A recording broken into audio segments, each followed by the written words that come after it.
One Must Fall 2097 pits two 60-foot robots against each other in the arena, making them both appear normal-sized. But is it top of the pile, or only fit for the scrap heap? You can select from a range of 10 fighters, each with their own balance of power, agility and endurance. But the real meat of the game is the 10 robots they can pilot, giving you a total of 100 fighting choices. That's 100 ways to kick ass, if a robot has an ass. Robots include the manoeuvrable Jaguar, the winged Gargoyle, and the flame-spewing Pyros. The game features a variety of cool gimmicks. Sparks fly, nuts and bolts litter the floor, you can slam your enemies into the walls, and even electric walls. The conventional one-player arcade mode can be completed in minutes, taking you through each character's story. Before each match, the characters taunt each other. Hello, friend. Goodbye, friend. Quite good, quite good. Combat is fairly simple, and although it's not as fast as some games, each resounding hit feels satisfying. Moreover, each robot has special moves that makes it truly unique. And if you want to make your victory complete, each robot also has a scrap move that lets you devastate a fallen enemy. After this, you can even execute a destruction move to annihilate them completely.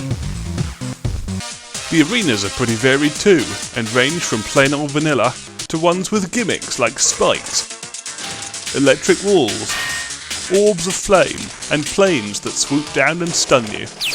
Ooh, my weak heart! Once each match is concluded, you're treated to some shamelessly biased sports reporting from an orange newscaster. Is that a boy or a girl? The arcade mode is pretty good, but the real fun is in tournament mode. First, select your character. You can have a generic cool guy with shades, a girl who seems to be naked, an even more generic guy, and a girl who seems to be wearing clothes. Then you select your difficulty level. There's aluminium for easy, iron for medium, and steel, for which you'll apparently need ball bearings of steel. Yeah, and I guess you could say these robots are beating the living scrap out of each other. I'm gonna kick you in the nuts and bolts. In this mode, the points you earn don't just go to a place in the high score table, they count as money for training your body and upgrading your robot.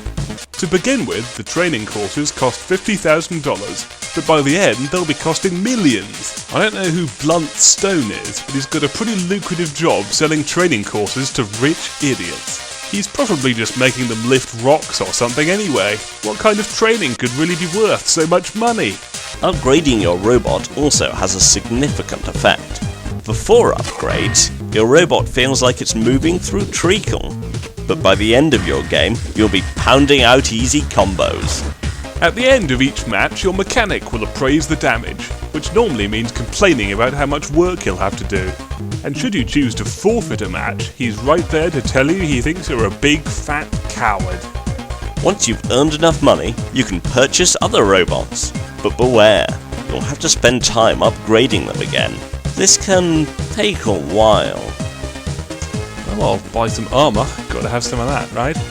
And some leg power. Yep, there we go.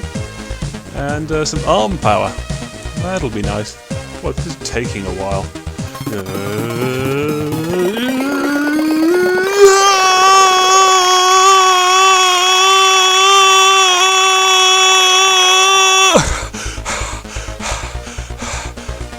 There's also a precious robot that's only available in tournament mode, the Nova. The Nova can use rockets and grenades, and once it's fully upgraded, you'll be pounding out the easiest combos in the game. But its most important feature has to be its ability to laugh at its beaten enemies. On top of all of this, you can play over your network with a buddy, or crowd round a shared keyboard for a 2-player game. The game is crowned with little secrets like hidden difficulty modes, bonus options, and even stranger stuff. The music is particularly praiseworthy, with techno tracks that never get old, and capture the spirit of the combat. Though the combat can be a little crude, there's plenty of robot-busting fun to be had here. The good news is that One Must Fall is now available as freeware, making it probably the best value fighting game on the market.